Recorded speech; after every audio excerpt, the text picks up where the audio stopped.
My name's Becky Pell, and this is a practice aimed at freeing up your spine. We're going to move our spines in all planes of motion, all directions, and find a lovely fluidity there. You'll need a blanket, a block, and a bolster. Let's start on our backs.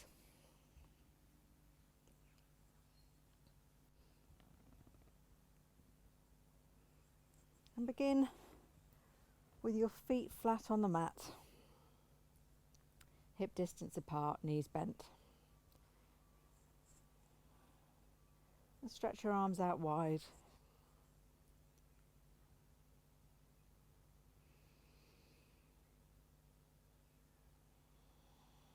And just feeling the contact of the back of your body with the earth beneath you. Snuggle your shoulder blades out a little bit. Right one out to the right, left one out to the left, so you're getting a little bit more of that contact with the earth. And the backs of your arms against the floor.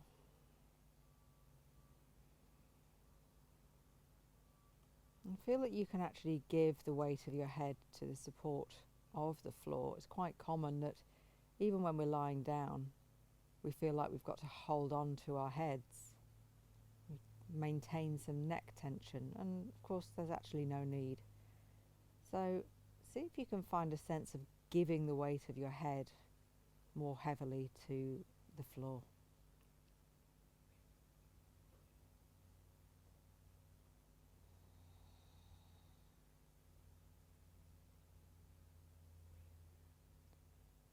And notice the points of contact between your back and your mat.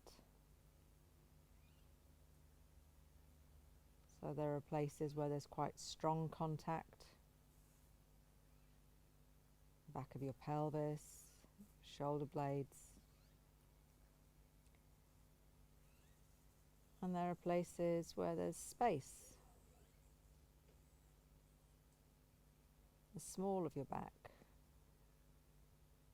the curve of your neck.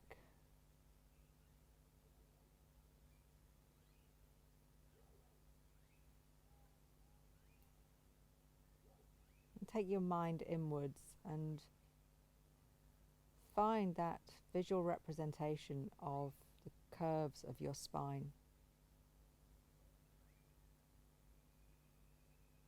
And those places where your body meets the mat and lifts away from the mat give you those clues.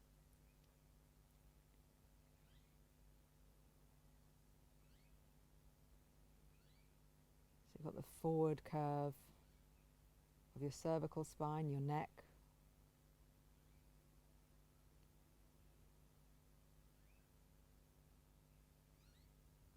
And then curving back in an S shape, your thoracic spine, back of your ribs.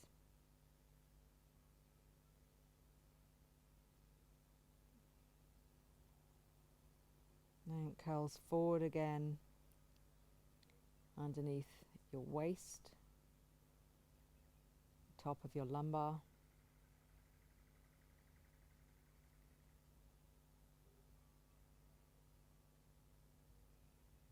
And then finally your pelvis, it snakes back out again as it becomes your sacrum, where it meets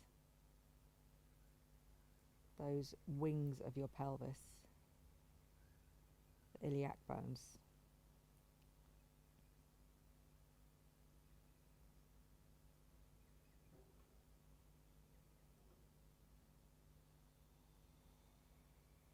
And take a moment to marvel at the structure of your spine. Curves and arches are some of the strongest forms in nature and in architecture.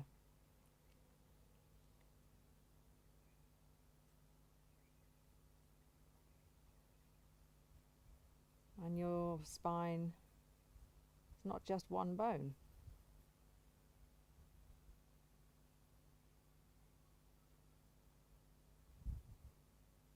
You've got your 6 cervical vertebrae, 12 thoracic, 5 lumbar, and then your sacrum and your tailbone. And they all provide this incredible mobility that lets us move forward, backwards, side to side, and twist. And the curves give us a kind of springiness. So rather than the rigidity of a straight single bone, we've got this marvelous mobility and springiness as our central structure.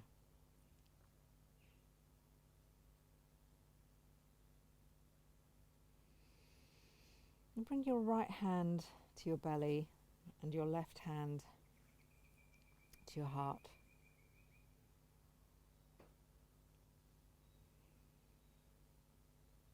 Start to tune into the rhythm of your breath there.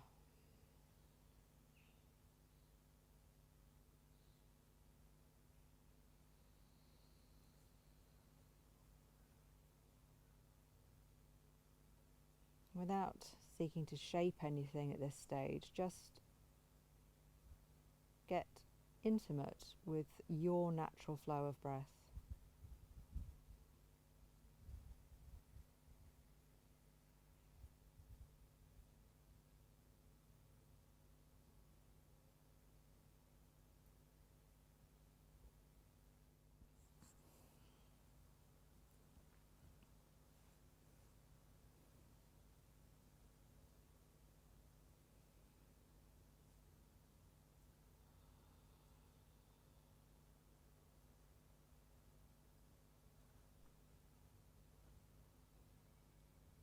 Notice how it feels. Is it smooth or ragged? Deep or shallow?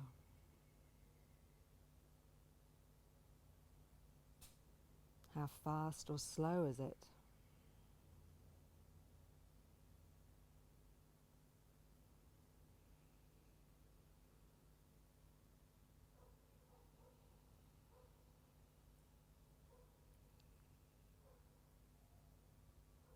And what's the relationship between your inhale and exhale? Is one longer than the other?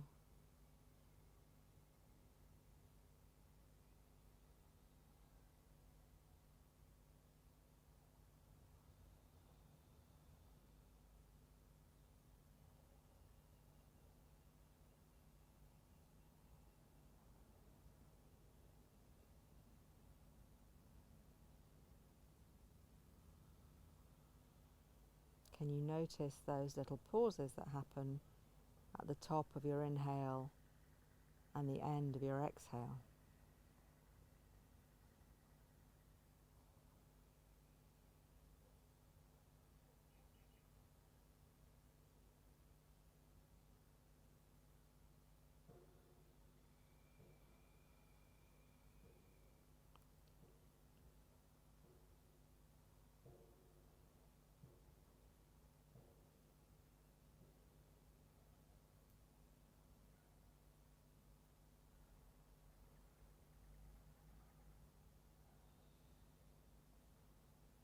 And let's start to shape our breath a little bit now. So as you inhale, feel that you're inhaling first into your left hand at your chest and then into your right hand at your belly. Inhaling chest and then belly. And then as you exhale, do that in reverse. So exhale from your belly, your right hand, and then from your chest, your left hand. Inhale, chest rises, belly rises, and exhale, belly falls, and then chest falls. Stay with that chest to abdomen breathing.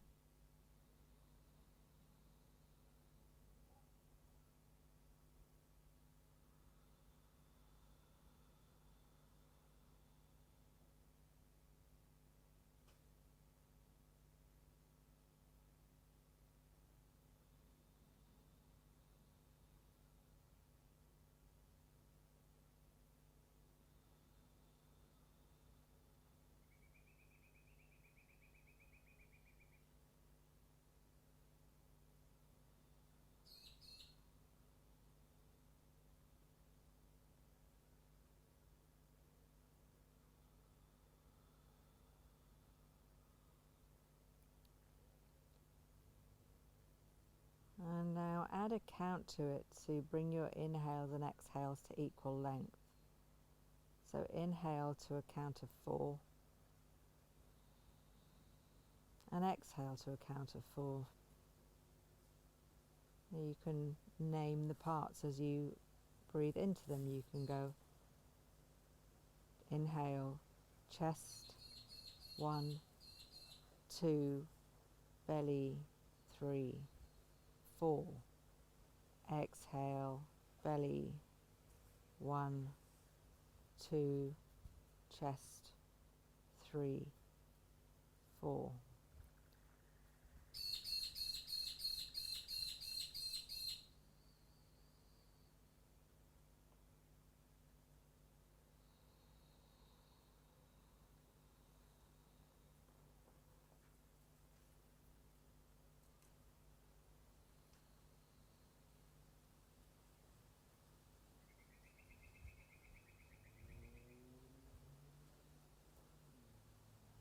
And take your attention to your spine as you continue to breathe like this.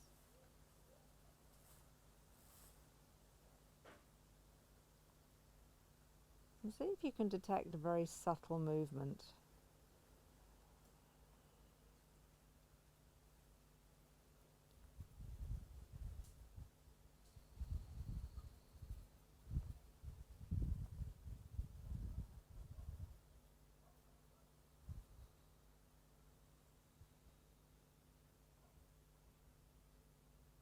And this chest to abdomen breathing is the type of simple pranayama advocated by the great teacher Krishnamacharya.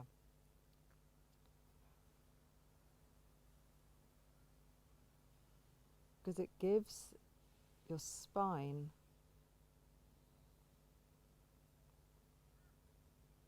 a little massage with each breath.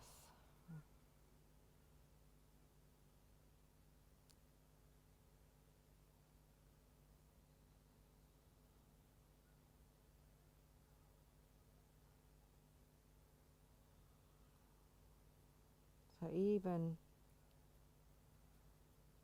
in severe back discomfort, this is a beautiful, gentle practice. It would be suitable for almost everyone.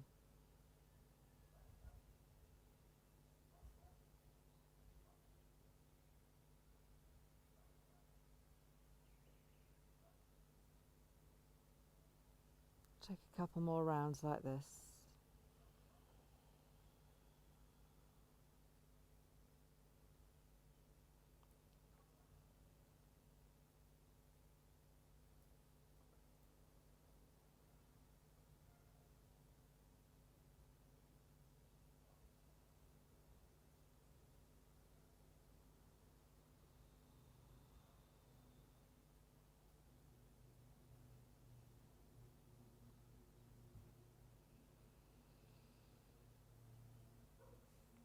And then bring your knees slowly into your chest. And take your hands to your kneecaps. And we'll take some Apanasana. So simple movements, again, just gently warming up the spine, sort of exaggerating what we've just been doing. So as you inhale, move your knees away from you until your arms are straight. As you exhale, knees move in to your chest.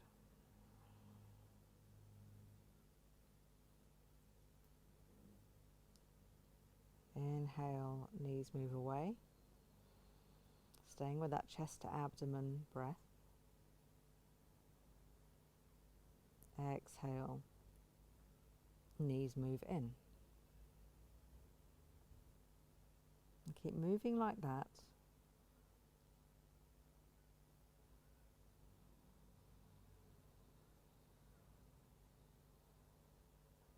And have each phase of the breath be slightly longer than the accompanying movement. Breath begins and the movement follows a fraction of a second later. Breath ends after the movement ends. So it's as though the breath is the envelope and the movement is the contents.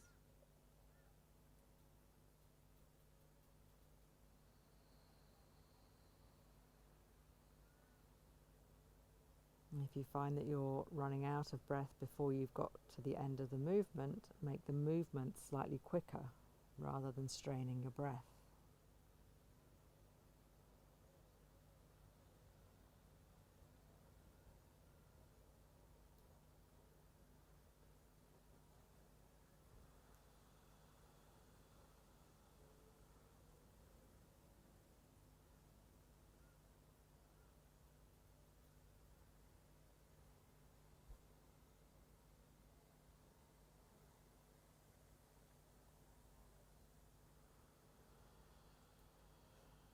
Take one more round.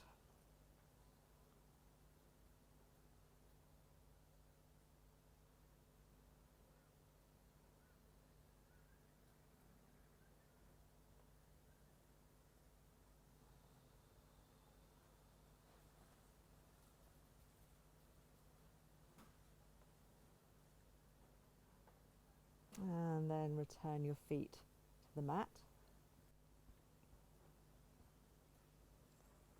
Arms alongside your body, palms facing down. We'll take some pelvic tilts. It can be helpful to bring your fingertips onto your frontal hip bones here. As you inhale, you're going to move those frontal hip bones away so you increase your lumbar arch. So you're tilting your pelvis forwards.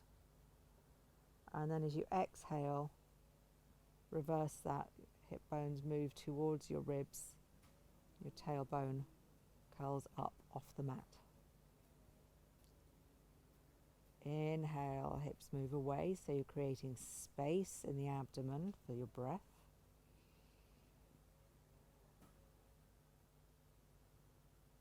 And exhale, tilting up, gently squeezing the air out.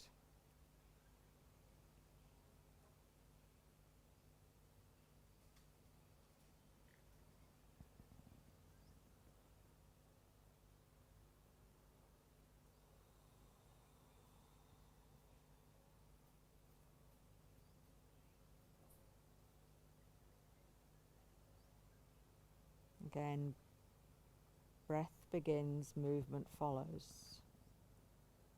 The reason for this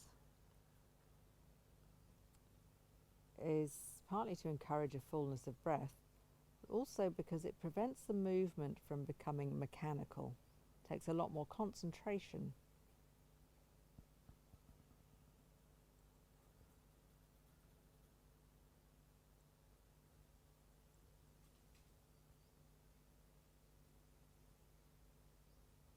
And then release your hands down onto the mat beside you, palms down, and we're going to exaggerate that movement now into a rolling bridge. So your inhale moves your hips forwards.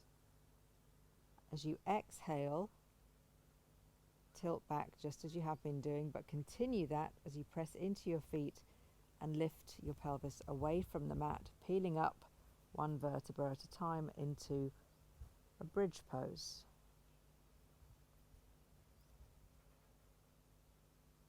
Inhale and peel back down, one vertebra at a time, and tilt your hips away.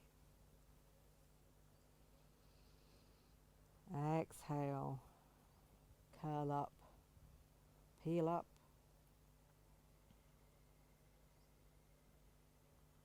Inhale, touching each vertebra down, tilting your hips away. keep moving like that.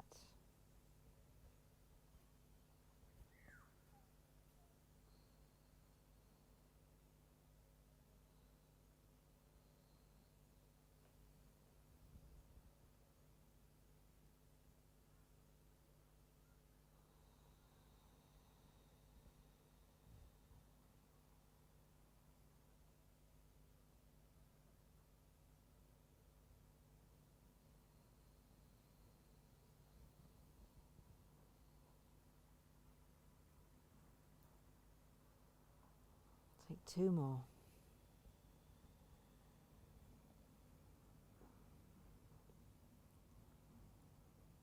Keep your chin slightly lifted, maintaining that curve of your neck.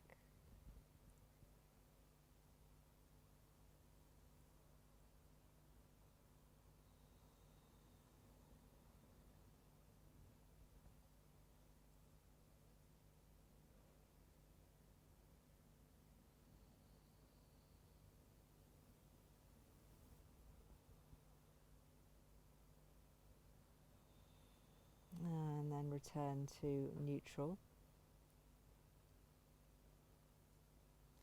Spread your arms out wide, palms facing up. And now wriggle your feet to the edges of your mat. So your feet are wider than hip distance, feet still flat on the mat. I'm going to start some gentle twisting movements. So we're going to windscreen wiper the legs. Take an inhale here in the center. And then as you exhale, slowly lower your knees over to the left and your head turns to the right.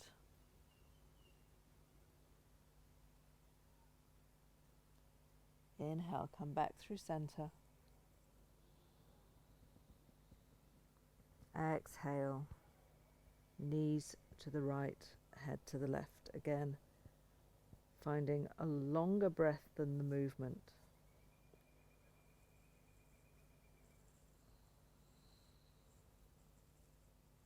And keep moving side to side, exhaling down. Inhaling up.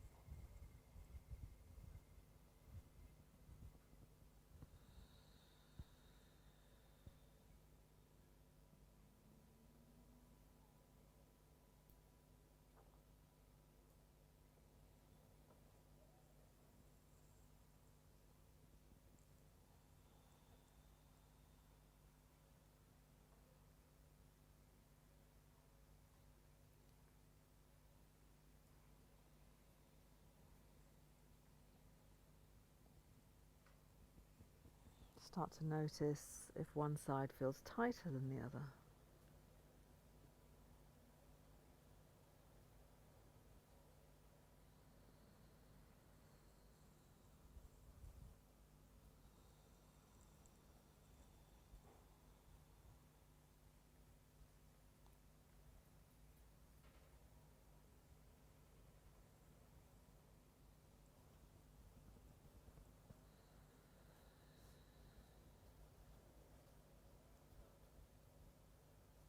And the next time that you've got your knees over to the left,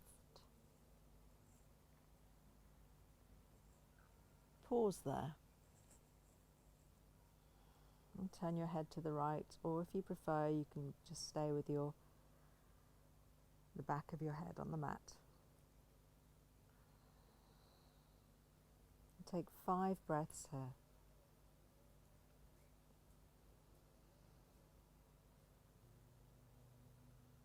Long and smooth. Now we all have different breath lengths, so you take 5 breaths on this side and then 5 breaths on the other side. And then if you felt that one side was tighter, I want you to extend that a little bit. So on the tighter side, take 8 breaths. If they were both even, let's do 6 breaths on each side.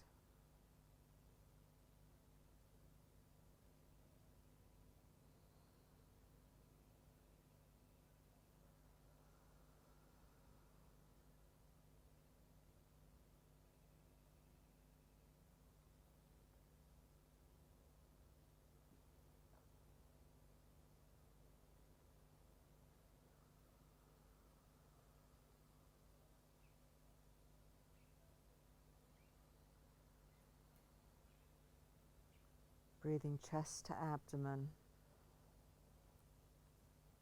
Inhaling chest to abdomen, exhaling abdomen to chest.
Notice those little pauses at either end of your inhale and exhale.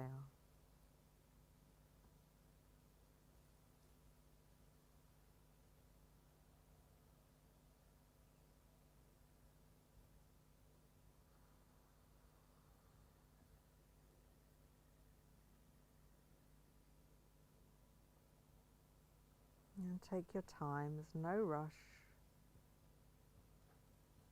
When you have finished both sides, bring your knees back to center and let them knock in towards each other.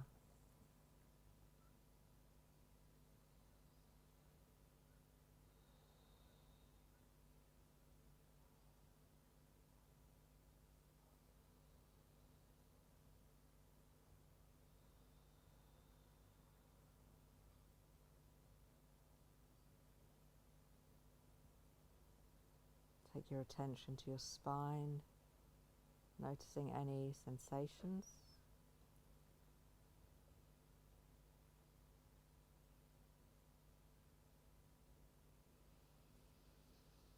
So we've moved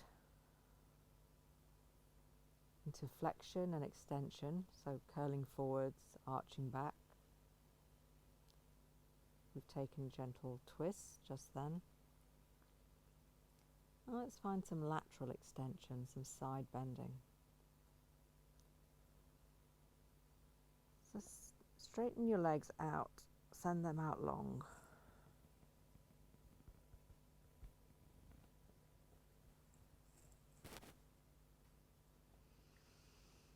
And reach your arms up overhead.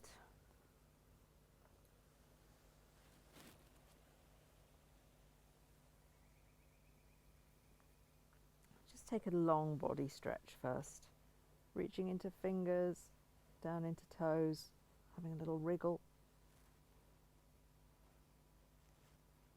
side to side. And then walk your feet over to the right and cross your left ankle over the right one. And then walk your hands over to the right as well. And catch hold of your left wrist with your right hand. And gently pull on that wrist. So you're curling your body over to the right, creating this long banana shape.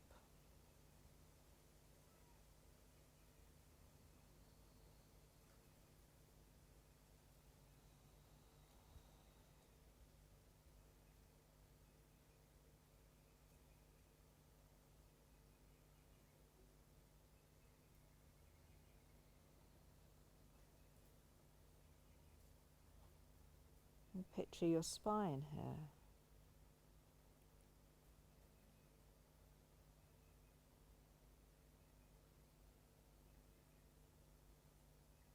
gently compressing on one side and expanding on the other.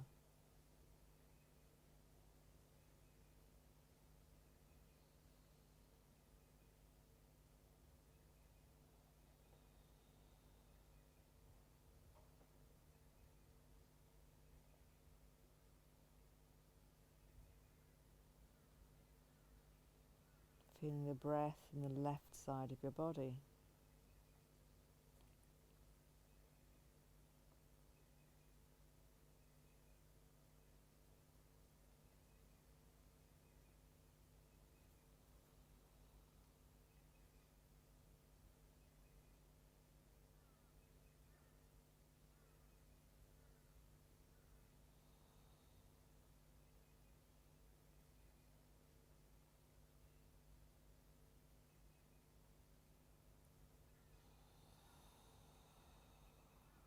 And slowly release.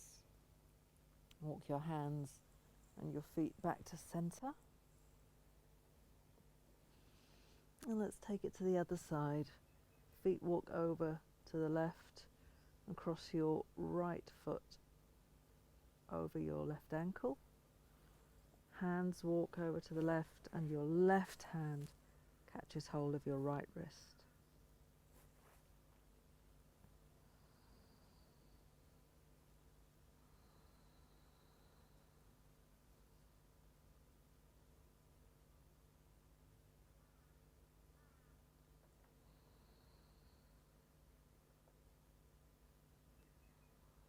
And we're moving spine in all of its planes of motion. Gently massaging the discs between the vertebrae, the intervertebral discs. They're these spongy shock absorbers.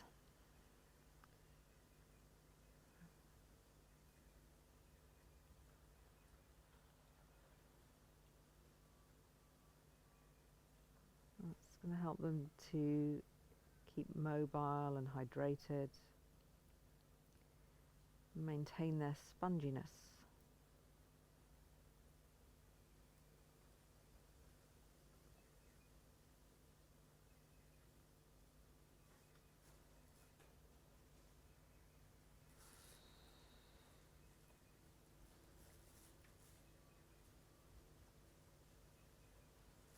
And your breath is the right side of your body.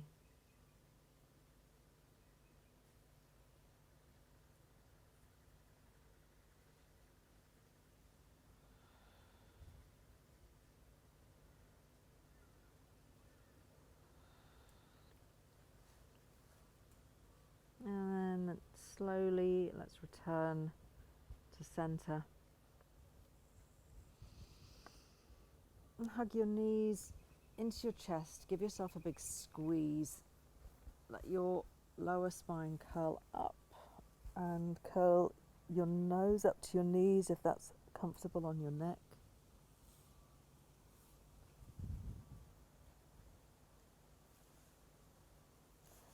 And take some little rocking motions side to side, up and down. Put your head back down on the mat and just find some little circles of your knees. Just exploring what feels nice here as a little massage on the mat.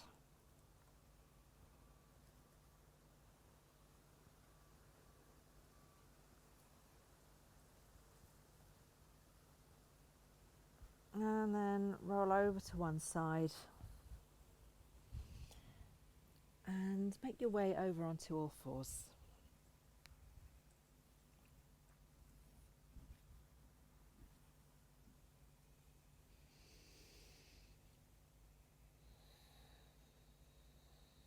And just give yourself a moment to adjust. We've been lying down for quite a while.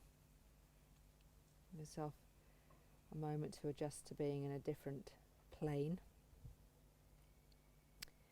And then we'll set up in the tabletop position, wrists under shoulders, knees under hips, toenails flat on the mat. And we'll visit our old friend Cat Cow Bitilasana. So with an exhale, you curl your spine, navel moving up, chin and tail moving down, shoulder blades spreading.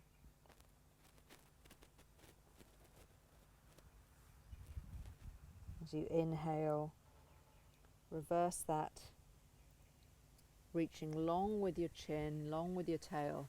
So think about finding length in your spine rather than using that more mobile section of your mid-spine to just collapse.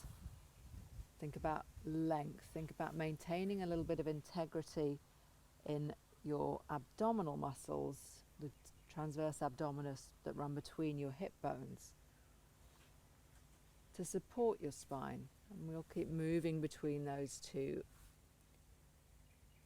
end points. Exhaling to arch your back, angry cat. Inhaling to reach. And it's useful here in this reach phase to employ a little bit of Mula Bandha. So a gentle drawing up of the pelvic floor is the most accessible form of Mula Bandha. It gets subtler, but that is the start point. And using that Mula Bandha helps to prevent us from sagging into the lower back.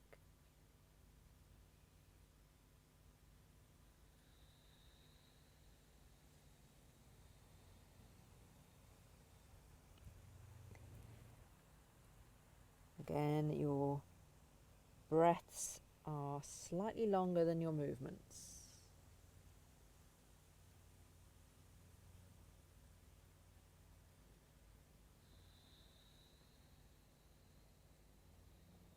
Take one more round of this.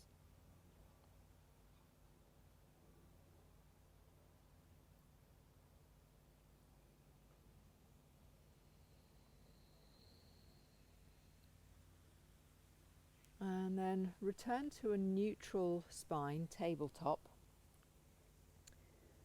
I'm going to find free movement here. So think about how a fish's spine moves. There's that real fluidity, that articulation between each pair of vertebrae. So creating a sort of S-shape, snaky motion with your spine.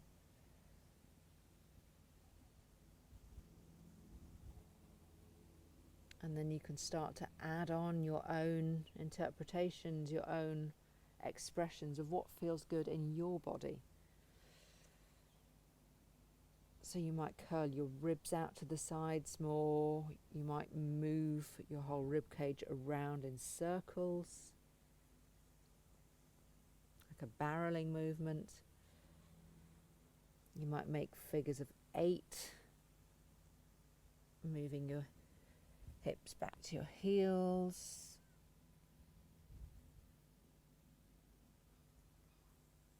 Don't forget about your neck. Sometimes treat our neck as though it's a different part, but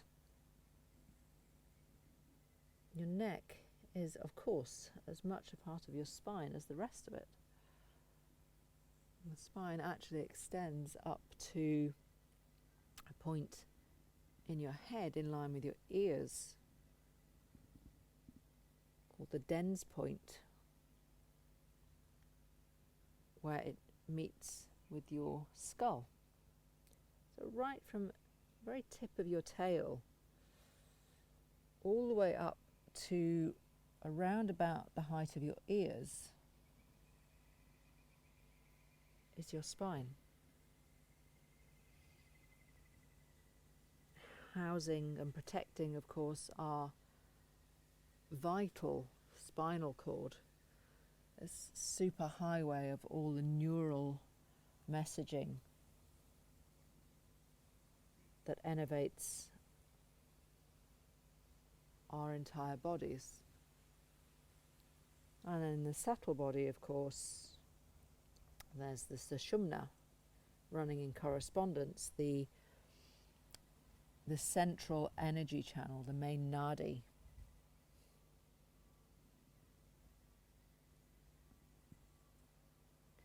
is where we find the chakras, our energy centers, which correspond with the nerve plexuses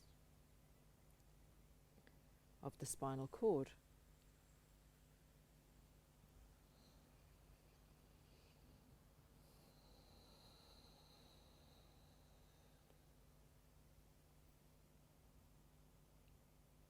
And come to stillness in tabletop.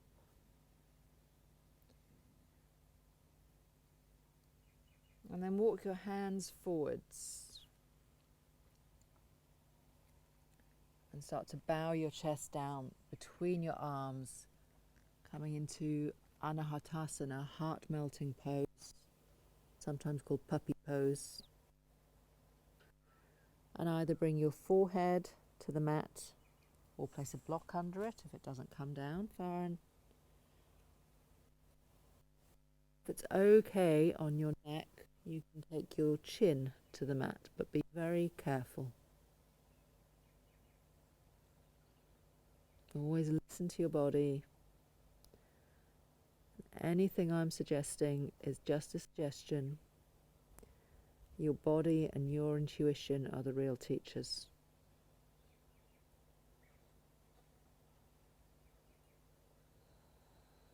Letting your sit bones stay high, melting your chest down towards the mat.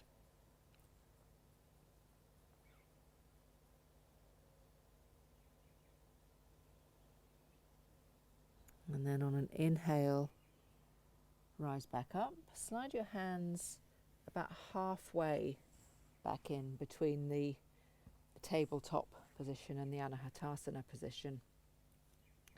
And then we'll take a twist here. So you're going to slide your right arm underneath your left. Slide the fingertips out, out, out, and lower down onto the back of that right shoulder. And rest your right temple to the mat. And notice if your hips have swung over to the left here. See if you can gently encourage them back to the right. And that might be plenty. You might stay here. Or if you want to add on, and start to reach that left arm up to the sky, opening like the pages of a book.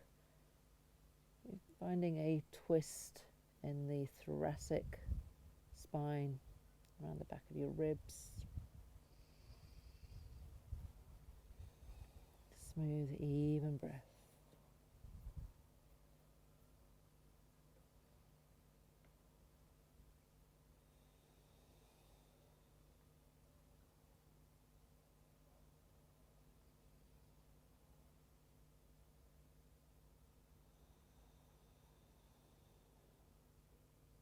If you want to work deeper still, you can turn that left palm to face behind you and wrap around, see if you can find your waist or a piece of clothing or even the inside of your right thigh.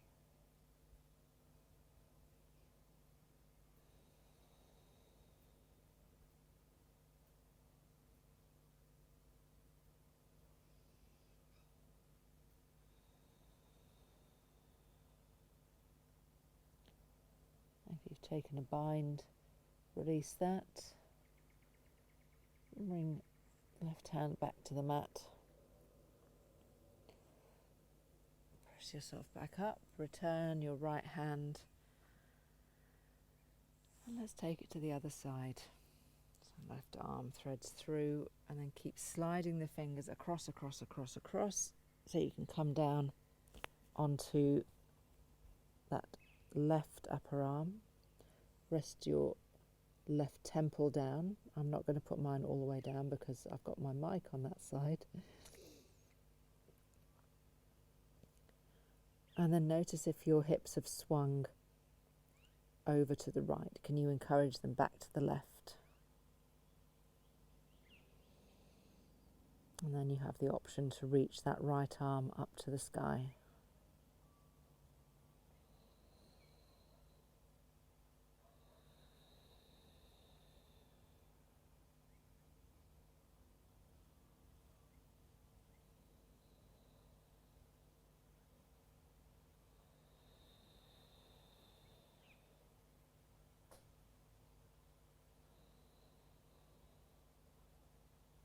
If you like to take the bind, if you took it on the other side, explore that here.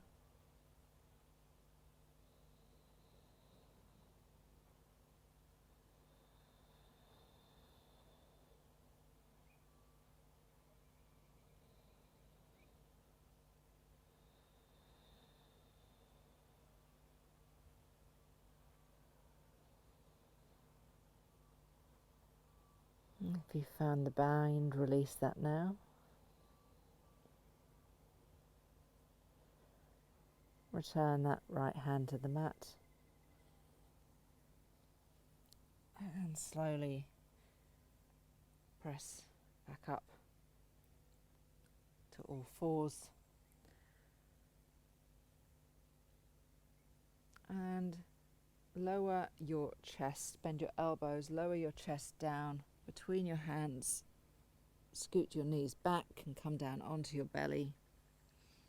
Walk your hands forward so that you can rest on your forearms, coming into a Sphinx pose. So your elbows are directly in front of your shoulders and hands are a little bit wider apart. So your hands are pointing at, let's say, 5 to 1 on a clock. Take your feet a little bit wider than hip distance and gently tilt your pubic bone down into the mat. So pressing down slightly with it, and you'll feel that lifts your lower belly and makes your glutes engage slightly. That's all good lumbar support. And then isometrically, so isometrically means without actually moving, you're going to drag your forearms back towards you. You're not actually going to move them, but you're going to drag on the mat so that your chest can pass through the gateway of your arms a little more. And your gaze is straight ahead. Fingers spread, legs engaged, so nothing is just hanging out. So it's an asana for our spines, but our whole bodies are involved. There's nothing taking a holiday here. Everything is active.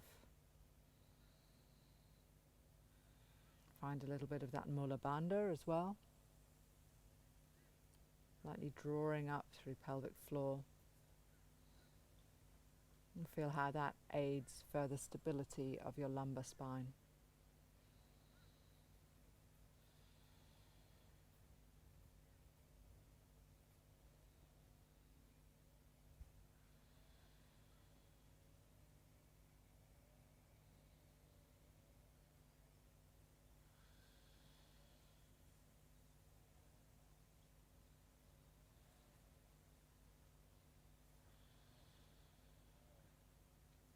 You can stay with this expression, or if you'd like to work a little bit deeper, you can press into your hands and start to lift your elbows away from the mat, coming into seal pose.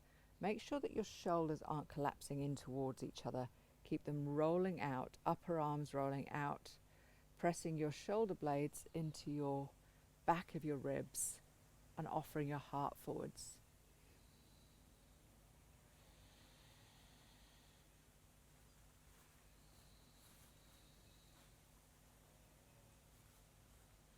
Maintaining that chest to abdomen breathing. You're going to feel it more free in your chest in a posture like this. But maintaining the breath in that order. Inhaling chest to abdomen, exhaling abdomen to chest. And then on an exhale, slowly lower down, taking your forehead all the way down to the mat. Make a little pillow with your hands and rest your forehead on the back of your hands.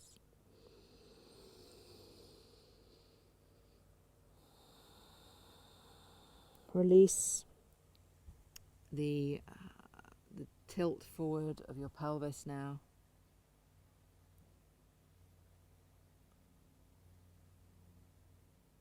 The pressing of the pubic bone, release that. Release any tension from your buttocks. And actually even bend your knees So your feet are in the air and just windscreen wiper your legs side to side, releasing out any tension there.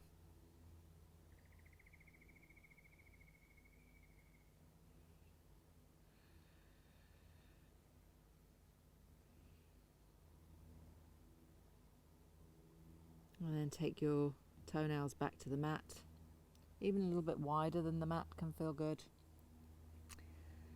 And settle your forehead down deeply into your hands, nestling.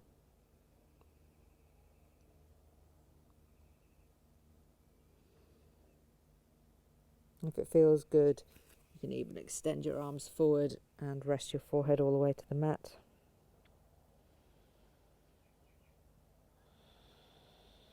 And feel the breath now in your belly, and let that breath expand your back. So it doesn't just expand your belly. If you really take your attention subtly inwards, you'll feel that expansion of movement all the way around. So you are wearing a wide belt around your hips.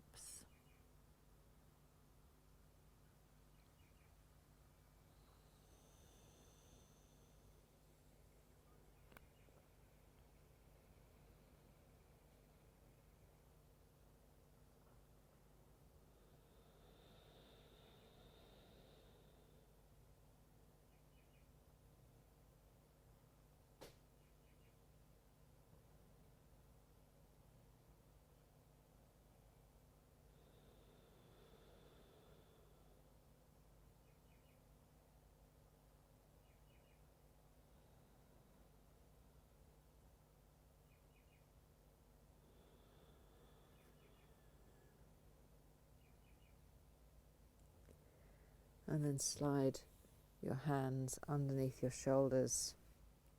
Wriggle your feet back in so your legs are parallel. Press up to all fours. And let's take it back to a child's pose. Now, depending on how your back feels, you might today want your knees together and arms alongside your body. That's going to create more of a flexion in your spine. That's curling in. Or if you feel like your spine wants to be a bit longer, you can take your knees apart, toes together, and reach your arms out long. And don't just automatically go to your default one. See what your body actually wants to do today. So this longer expression is normally what I would go for, but right now I feel like I actually like a bit more flexion after that Sphinx and seal pose. So I'm going to take the curled in option.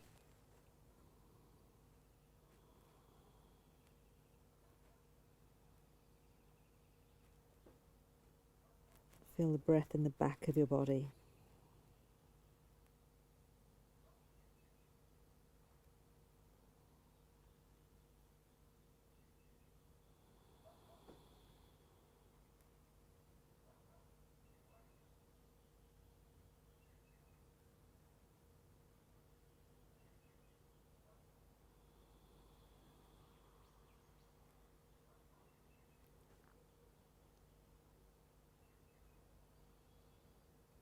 Feel each breath expanding the back of your rib cage.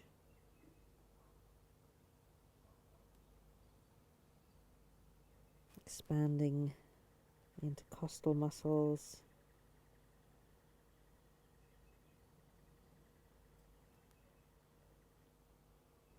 And seeing how much you can actually exaggerate that breath to create a massaging feel of the whole of your back.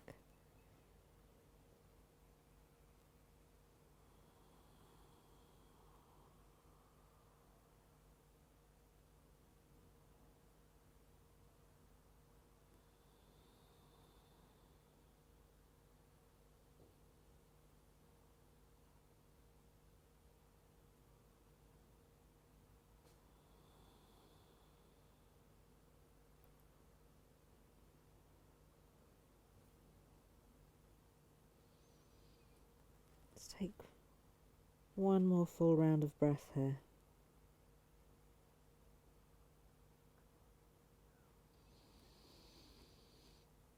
And slowly peel up. Walk your hands forwards. We're going to come into downward facing dog. So tuck your toes under. Fingers spread wide, pressing down through your knuckles. Roll your soft inner elbows forward. Notice how that creates all this space across your collarbones. And then maintaining that, start to lift your knees and your hips away from the mat. Press into your hands to shift your hips back towards your feet. Keep that little bend in the knees to begin with. Crown of your head reaching towards your thumbs. We're aiming ears roughly in line with your inner arms. That's not anatomically possible for some people, but that's the sense we want for the long spine. And then as your legs gradually get used to it, you might find that you can start to drop your heels towards the mat a little by pressing your thighs back. Keep a slight anterior tilt, a slight forward tilt of the pelvis, so you're sticking your bottom out slightly, sending your sit bones high to maintain that lumbar curve. And so downward dog is a really beautiful inversion because your whole spine is free here. The other inversions, not all of them, handstand your spine is free, but with shoulder stand, part of your spine is on the mat. Headstand, really we want no weight in the head in headstand. It's an arm balance. Your head is just there as a very, very lightly touching pivot point. So really in a good headstand, your spine is also free. Obviously in tripod headstand there's a little bit of weight there. But in downward dog your spine is floating free, and so it has this opportunity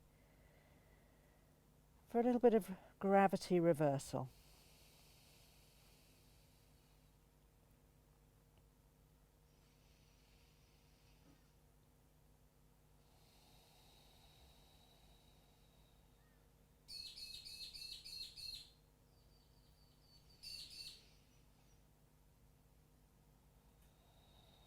Spend a few more breaths here, feeling that reversal, the effect of gravity on your spine.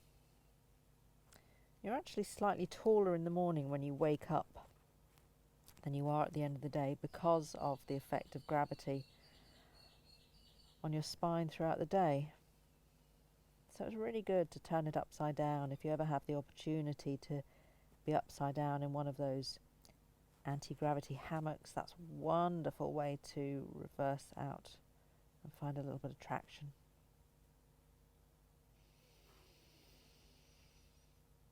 And then slowly drop your knees to the mat. Again, give yourself time to readjust. If you've been upside down, blood pressure may take just a moment to even out. And then we're going to come round to sit. And I like to sit on a blanket. Most people will benefit from sitting on a blanket because what that helps you to do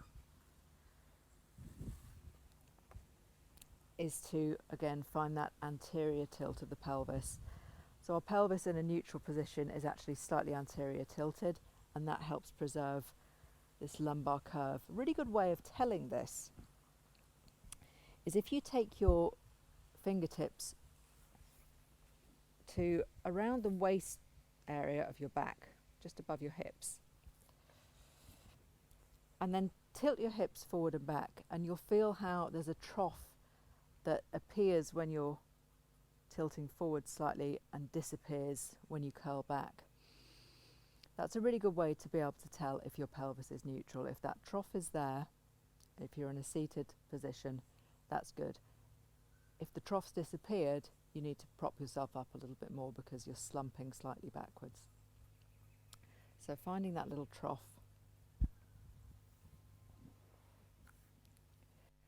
And we'll take some circular movements. So this is Katy Chalanasana. It's like stirring porridge. I think it feels wonderful. I could do this all day. So hands onto your knees. You're going to curl your spine back, chin towards chest, tailbone lifting, a bit like cat-cow. So we've got that rounding. And then as you inhale, you're going to move your chest over towards your left knee, around to the front, and then exhaling, come to the right knee and moving back to the start position, and keep circling in that same direction. Inhaling forwards,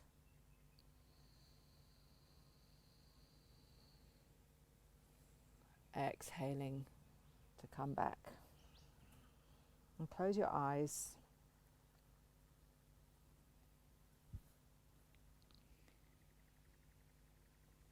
And really take your attention inwards. Really notice your spine.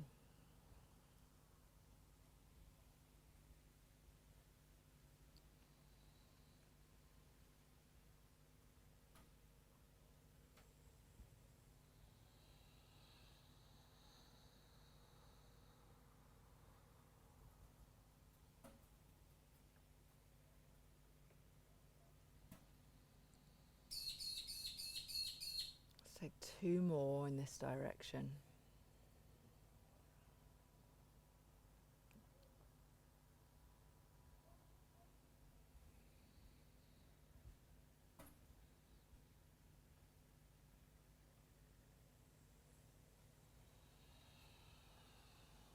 And the next time that you're round at the back, pause there, and then reverse. Inhaling forwards, exhaling back.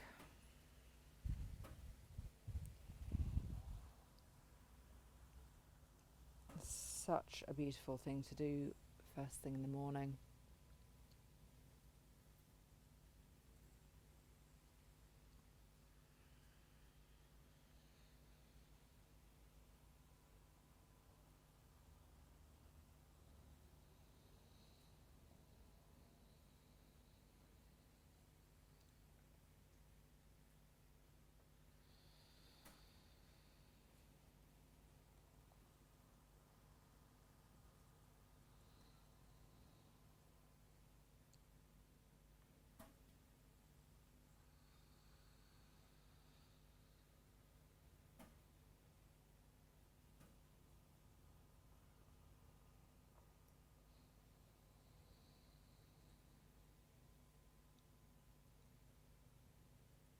Last one in this direction.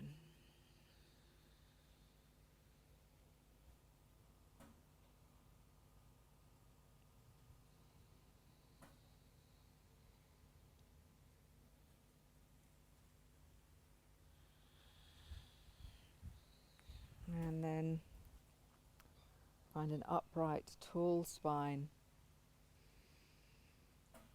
And just like we did at the beginning, sensing into the curves of your spine.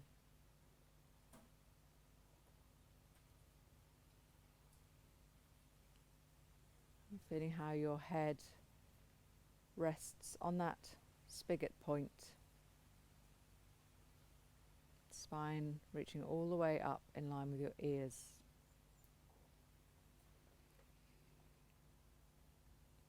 as though there's a string through the top of your head, lifting you tall.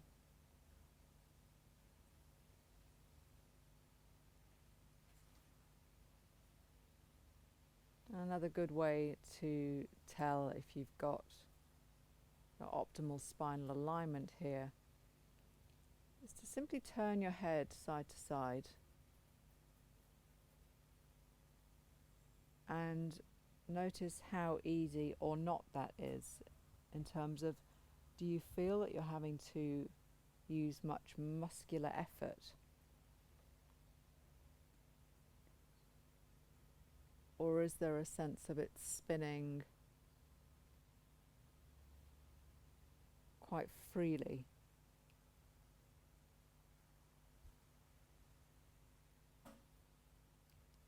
If you feel that you're having to use muscular effort, just notice if your head is jutting forward at all, and what would happen if you were to draw your head back slightly and your chin down slightly. Does that change anything?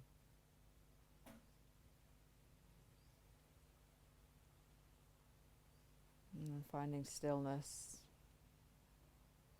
and taking your attention into your spine. Just feeling for any vibration, any vibrancy there, of the prana flowing more freely.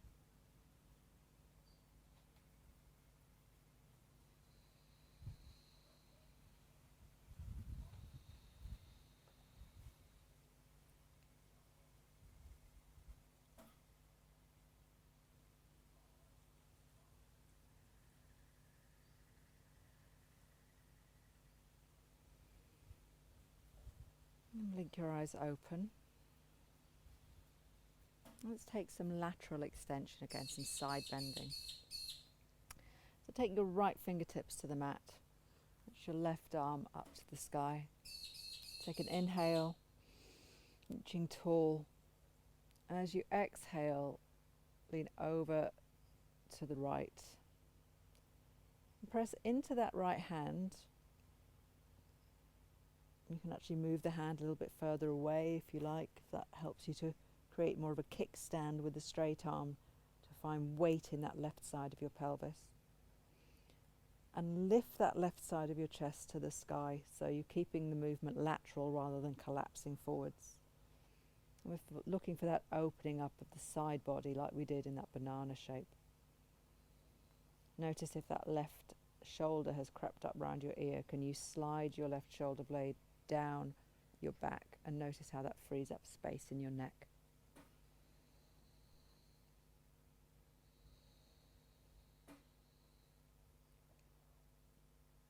And if you still feel that you're tempted to collapse forward a little bit, bend your elbow and take your hand behind your head and gently press your head back into your hand and feel how that helps you to open up the left side of your chest.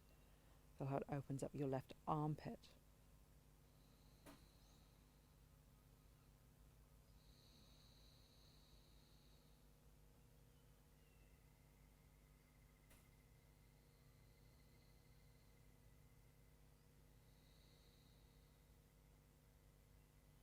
And we're going to add a little bit of a neck release here. So extend your arm up if you've taken it behind your head. And then turn your palm so that your palm is facing away from your face. And lower the arm until it becomes parallel with the floor. And then slowly start to drop your right ear towards your right shoulder. And press that left arm back behind you. You're probably feeling quite a strong stretch in your trapezius muscles there. Feel that lateral extension of your neck as well. Feel how your neck, that spine, is curling over to the right, opening up the facet joints. Now you can stay here, or if you like, you can find little nodding movements with your chin.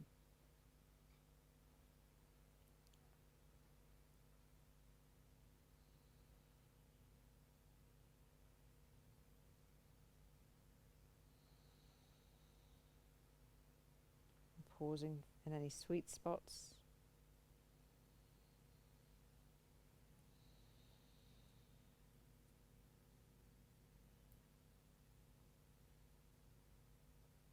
And if you've nodded, come back to a neutral position, and then we'll come out of this very slowly. You're going to gradually lift your right ear away from your right shoulder, and then bring yourself back up to center. I don't know about you, but I feel like the left side of my body, including my neck, is quite a lot longer than the right now, so let's even that up. Left fingertips to the mat, right arm reaches up to the sky. Inhale, get tall, and exhale, take it over to the left. And walk your hand a little bit further out if that helps you to straighten the arm so that you can really press down and ground the right side of your pelvis there.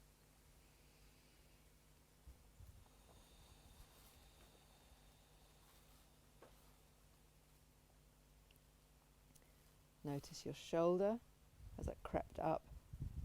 Can you slide your right shoulder blade down your ribs and feel how that creates all that lovely space for your neck? Lift the right side of your chest up towards the sky, and if it helps you to bring your hand behind your head, that's a lovely option.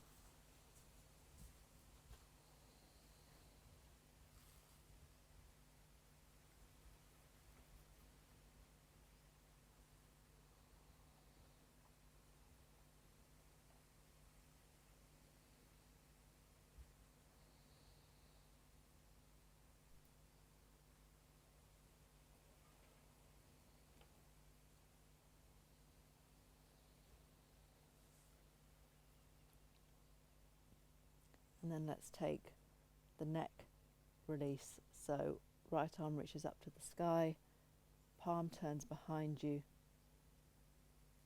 and then lower the arm so it's parallel with the floor, and start to drop your left ear towards your left shoulder. Press that right hand behind you.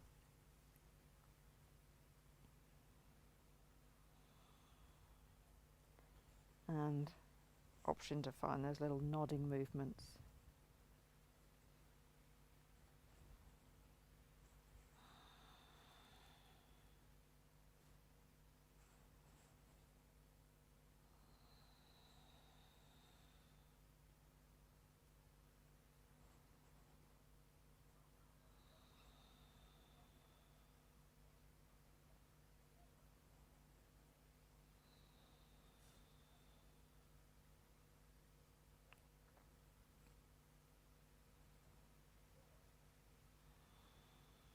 And reverse out of that very slowly. So head comes back to neutral if you've been nodding, and then very gently lift the ear away from the shoulder and return to an upright position.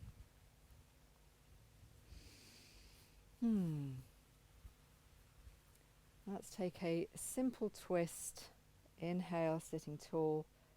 Exhale, turning to your right, turning from the navel. So your pelvis is stable, you're turning from the navel, and then the ribs, and the shoulders, and then finally the neck.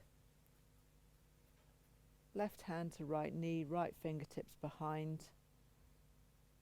Finding height with each inhale, twisting with each exhale.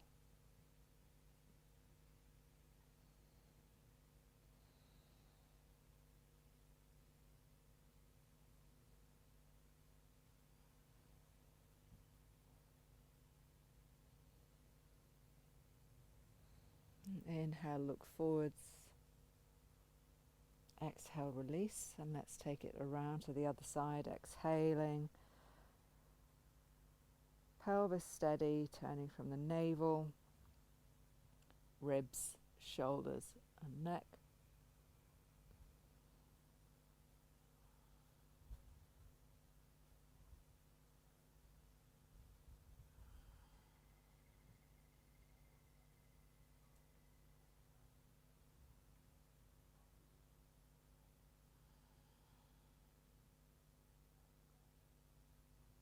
Inhale, look forwards. And exhale, release. And let's come into a squat. Squat is one of the very best things you can do for your spinal health. So you've got your blanket. If your heels don't easily come to the mat, you're going to rest your heels on the blanket. I find that the wider I take my legs, the easier this is. If your heels come all the way down, you don't need the blanket, that's fine too. And then you're going to bring your arms inside your thighs. If this is too far down for you, you can bring your block or your bolster under your bottom so that you're a little bit higher and you've got something to rest down into. But if that feels okay just to have something supporting your heels, then you're going to press your palms together and draw your wrist down towards the mat to lift your heart.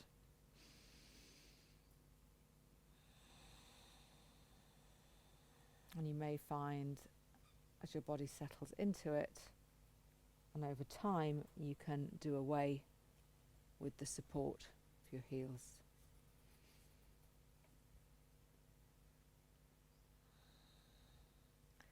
Squatting is something we don't do nearly enough of in the West.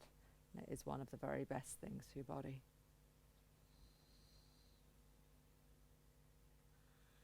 So spending a few minutes like this every day, your body will thank you, your spine will thank you.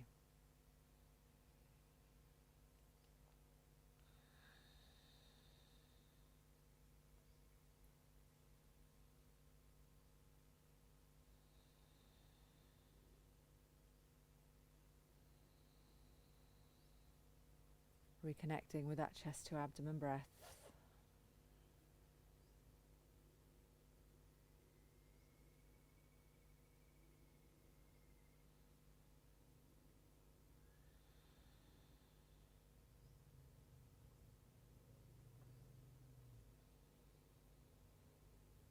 And spend one more minute here. And move into a final pose before we release all of the work in Shavasana.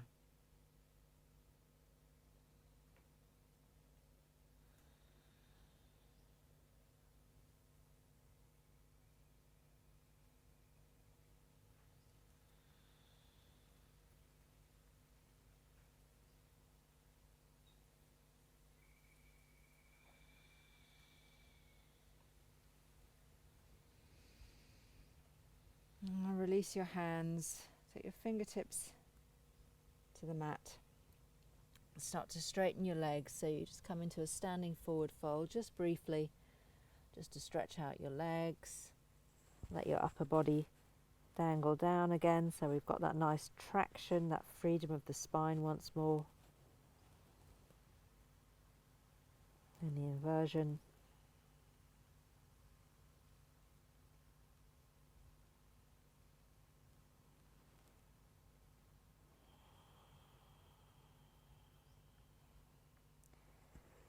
And then bend your knees, hands to the mat, and come down onto your bottom.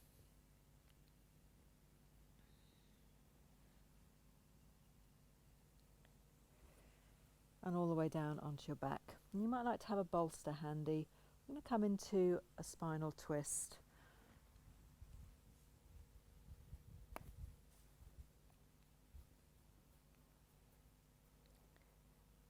So you could bring your bolster to the left side of your mat. And lying with your legs out long, you're going to draw your right knee in towards your chest.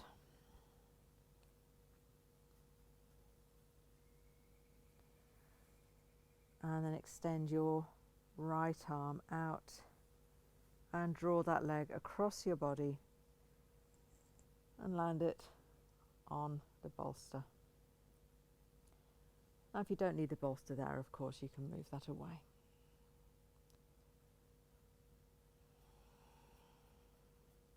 And snuggle your left shoulder blade out to the left a little more. That's going to help you bring more of your upper back onto the mat.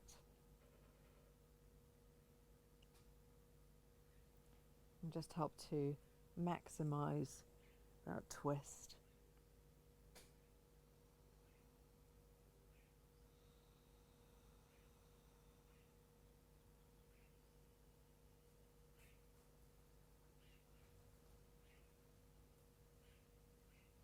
If it's comfortable to do so, you can take your head to gaze towards your right hand.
Last breath here.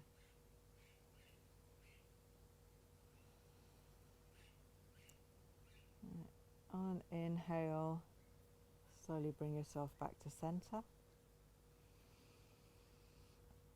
Extend right leg out.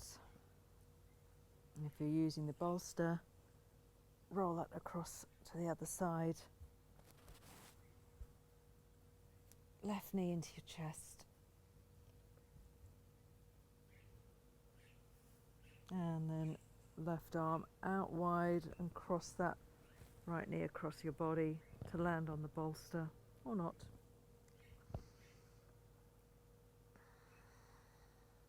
Snuggle your right shoulder blade out to the right a little more, maximising the benefit of that twist by bringing your upper back more onto the mat.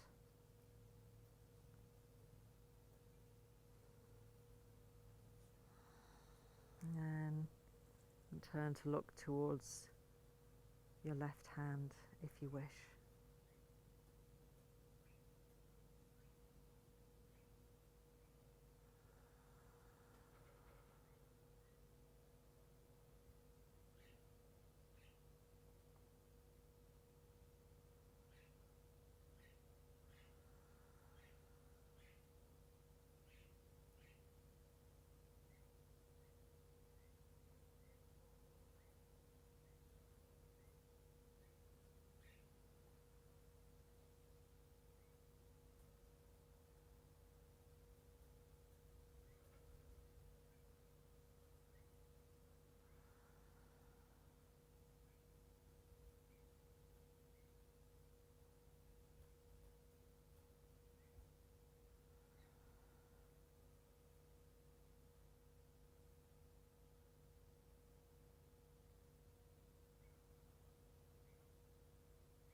Last breath.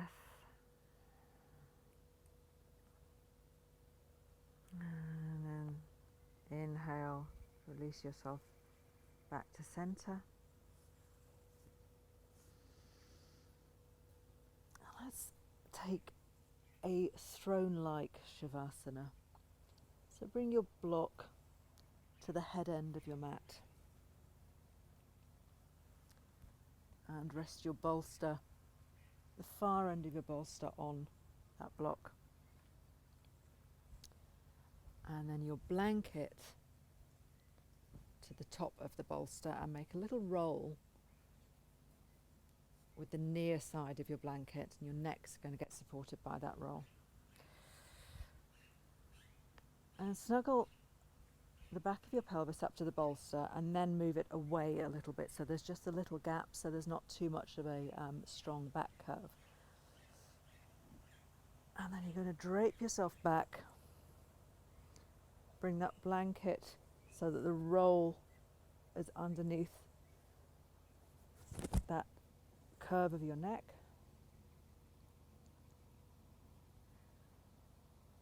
Wriggle your buttocks a little bit so you're actually spreading them a little bit wider. And then rest your arms out slightly away from your body, palms facing up. Take a deep inhale. And open your mouth. Sigh it out.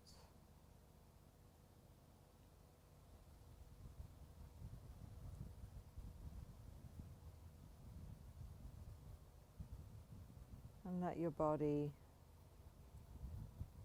surrender into the support of the pose.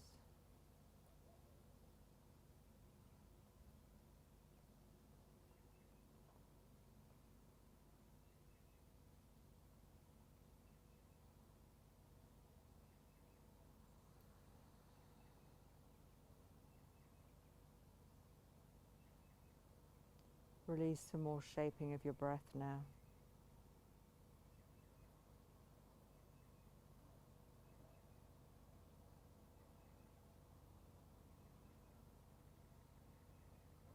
And let your breath simply flow effortlessly in and out.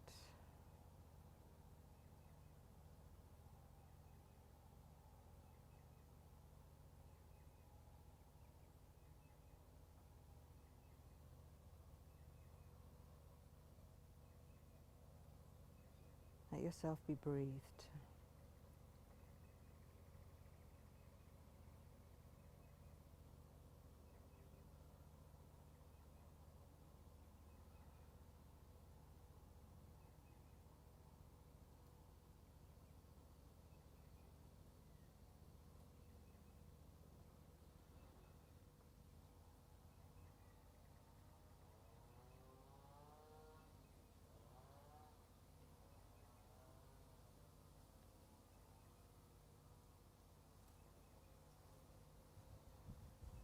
Feeling your legs heavy.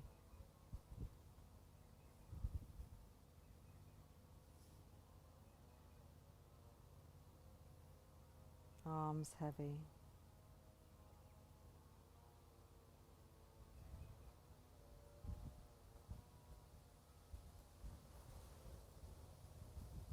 Torso softly melting into the support beneath you. And your head totally supported. No need to hold on.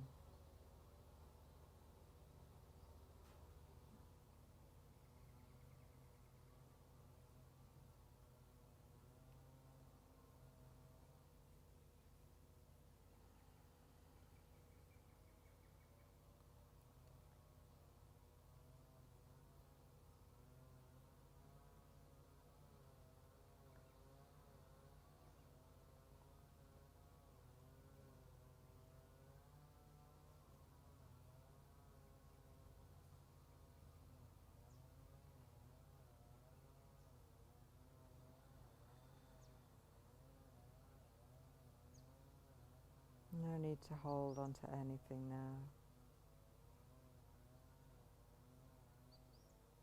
Simply allowing yourself to be.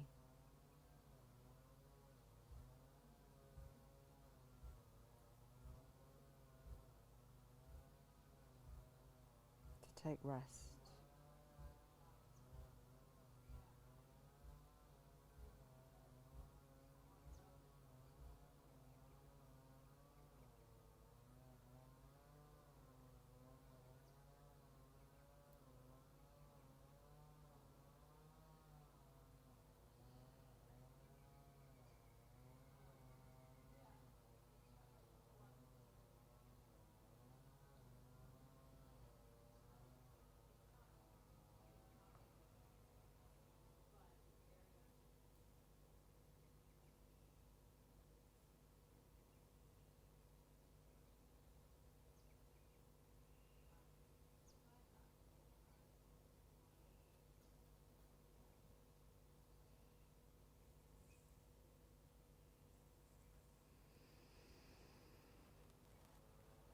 If you have the time to rest here for longer, I encourage you to do so. Always give yourself as long as you possibly can in Shavasana.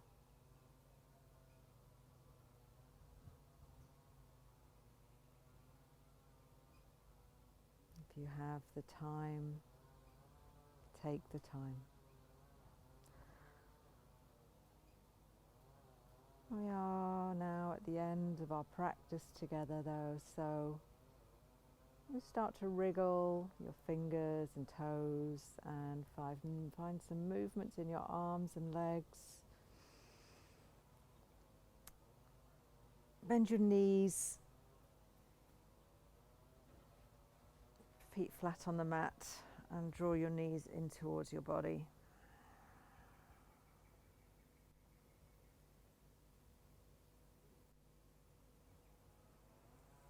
And in your own time, roll yourself up to sit, curl forwards over your legs, drop your head towards your knees.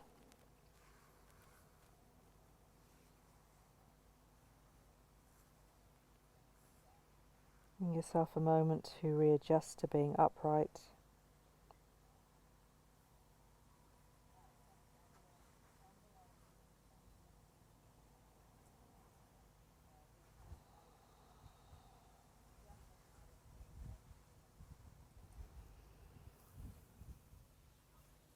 And then making your way into your seated position, bring your hands to your heart center.